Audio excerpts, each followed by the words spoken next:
I have got 10 minutes until my meeting. I'm going to get through this video in hopefully 10 minutes.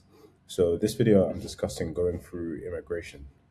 And let me read the text first. So, if you want to travel and live like a local, you'll need to stay a minimum of 4 weeks in any destination that you go to. So, there is a difference between a vacation, like a holiday, if you will, and, really spending some time in the environment. So you need a minimum of 4 weeks. This way, you'll get the most out of the experience. And unlike typical vacationers, you'll get depth of experience rather than a quick, fleeting hit. Immigration officers are used to people staying for 1 to 2 weeks tops. So you'll make an interesting case if they see you staying for several months, for example. Expect a lot of questions, and depending on who you get as an immigration officer, it might sound like an interrogation. Like, what do you do for work? Why have you come here? Where are you staying? Who do you know here? Prepare your answers. You don't have to lie. You could just say, I work on the internet, or I'm exploring, I'm a traveler, I have a YouTube channel. You can make stuff up. You don't have by no means, you have to tell them the truth. I remember going to some countries and they're like, where are you staying? And I literally gave them a false address. Like, they don't need to know where I'm staying. I've got my ticket, I've got my visa, I've got my right to be in the country. You don't need to know anything else. Um, I've written here, there's been many times I've been profiled because of my image, even sent to the back of the immigration lines to wait for everyone to finish.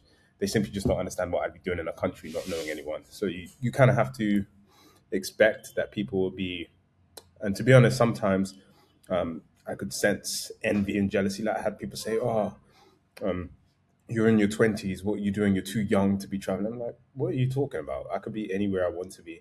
So there's people, maybe they've never left their country, going to America. They're like, what are you doing here? Like, why are you here for so long? Like, none of your business. I mean, I can work anywhere I want. Like, what's the issue? So, going for immigration, and depending on the country you go to, depending on the airport layout and things like that, you can actually choose your immigration officer. I see this a lot in African countries. Like, you can choose which line to go into, and there isn't like someone ushering you to go to the next one. But even if you suspect, because ideally you want to have a look at the immigration officers and choose the one that your spirit allows. So even if it means allowing someone to go in front of you, like, I would do that, or I'd go to the back, or I just, yeah, just to switch around your luck. But some immigration officers can cause you a hard time. There's so much I could say on this, but I've paid a lot of fines that I shouldn't have had to pay just because of corruption and just to protect my time. Paid not necessarily. Let me not say fines. I paid a lot of bribes. Let me say that. Paid a lot of bribes just to get me.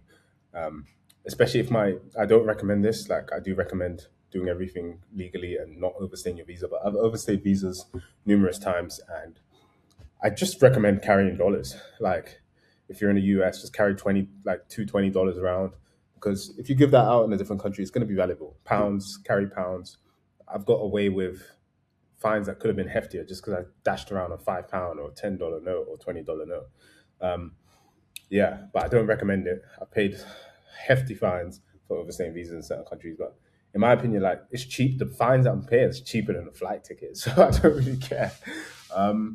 Yeah, this is just a short video, just like going through immigration is the worst part about traveling. Like, traveling is stressful, and yeah, just be prepared for any potential questions that you might get.